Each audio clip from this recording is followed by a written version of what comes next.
Bonjour à toutes et à tous, c'est Paul Dama pour vous présenter aujourd'hui un nouvel épisode de Sapin en sucette. Comme vous le savez déjà, la gastro, le choléra, la consommation d'aliments pas frais ou quand vos huîtres ne passent pas, disons, engendre des problèmes divers et variés. Et l'idée que l'on peut avoir, c'est soit l'intoxication, soit le virus, soit la bactérie. Je me suis dit peut-être que ce serait intéressant de lier un peu de comment dire, bactériologie, de virologie, de, je sais pas trop comment le dire, coprologie, gastro-intestinologie, je ne sais pas du tout. Toujours est-il que les différents problèmes que l'on peut rencontrer, par exemple dans le cas comment de la mince, de la contraction de certaines bactéries. Vous connaissez sûrement, je pense, Vibrio choléra. Bon, le responsable du choléra.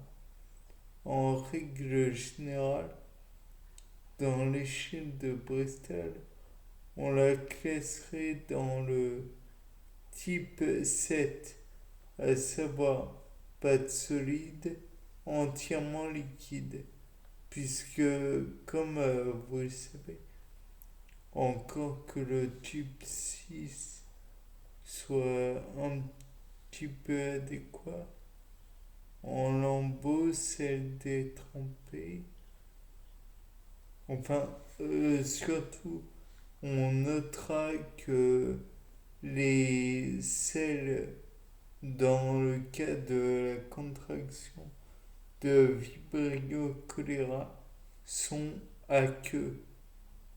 C'est peu agréable à envisager, mais Vibrio choléra engendre des problèmes, en partie dus à la, comment dire, à la consommation d'eau impure, non filtrée, où les animaux ont fait leurs besoins. Et d'ailleurs, je vous rappelle que Homo sapiens, avant de s'extraire lui-même de la catégorie animale, est un animal. Donc, on peut dire ce qu'on voudra, mais le fait est que ça engendre les problèmes de, comment dire, de diarrhée très importants, Vibrio choléra. On a aussi bon nombre de rotavirus, dont un particulièrement qui vous dira quelque chose, à savoir la gastroentérite. De plus, on pourra dire qu'il y a des virus qui n'ont rien à voir avec l'être humain, mais que l'être humain a fait venir, entre guillemets, à savoir par exemple les norovirus qui touchent particulièrement les huîtres. Et donc on se dira que les huîtres sont donc mauvaises entre guillemets, mais le fait est que l'huître n'est pas la seule responsable. La principale, le responsable, c'est le norovirus. De plus, il est possible qu'il y ait aussi des constipations.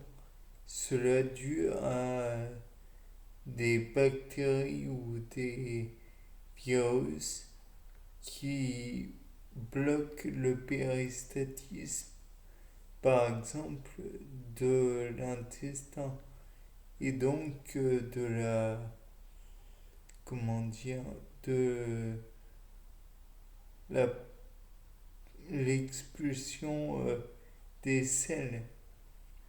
Et donc, peut-être aussi, peut-il y avoir des bactéries ou des virus encore qui font perdre le mucus de l'intestin qui est là en partie pour faire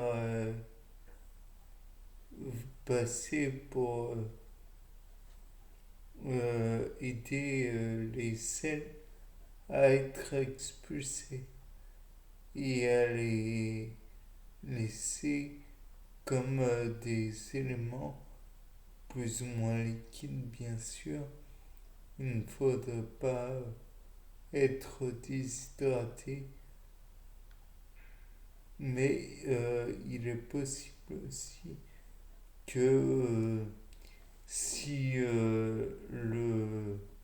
comment, la constipation arrive, c'est peut-être dû aussi au sphincter anal, puisque celui-ci, contrôlant la sortie finale, pourrait être, comment dire, blessé ou pas ligaturé, mais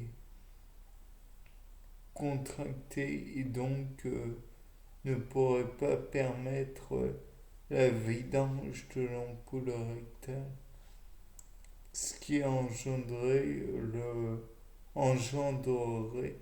le problème d'un fécalome et donc d'une occlusion intestinale. Si vous vous rappelez bien, j'en ai déjà parlé. Bien, c'était Paul Dama pour un nouveau C'est pas un succès. Au revoir.